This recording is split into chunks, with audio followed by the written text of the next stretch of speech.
Si Gerald saka si Julia.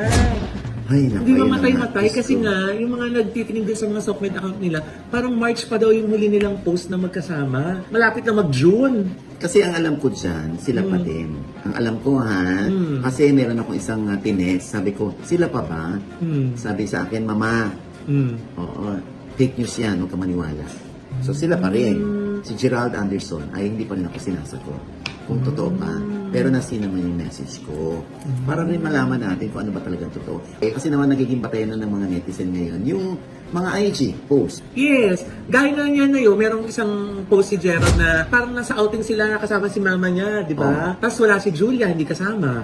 Tapos nung birthday naman ni Miss Marjorie sa Boracay, hindi naman kasama si Gerald. So nagtataka na yung mga tao, parang di ba dati sa mga family affairs, magkasama yung dalawa? Ayun na nga.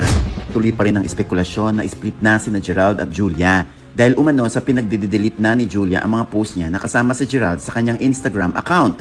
Otherwise, in-archive muna ni Julia ang kanilang mga photos ni Gerald. Abay, wala pa rin sumasagot ha sa magkabilang kampo. Pero nananatili pa rin nagpa-follow sa isa't isa sina Julia at Gerald sa Instagram. Ako naman sa akin, palagay, nasanay yung mga tao na nakikita yung mga post na magkasama.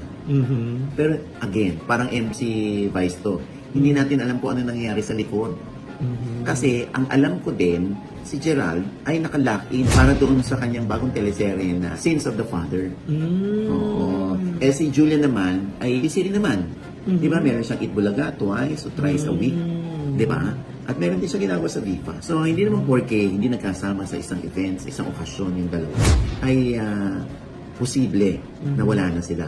Maaring wala na sila, pero ang sabi nga nung source ko, fake news yan. So, kaya ending, hintayin natin si Julia at si Gerald na magkaroon ulit ng pictures together sa kanilang mga posts sa social media.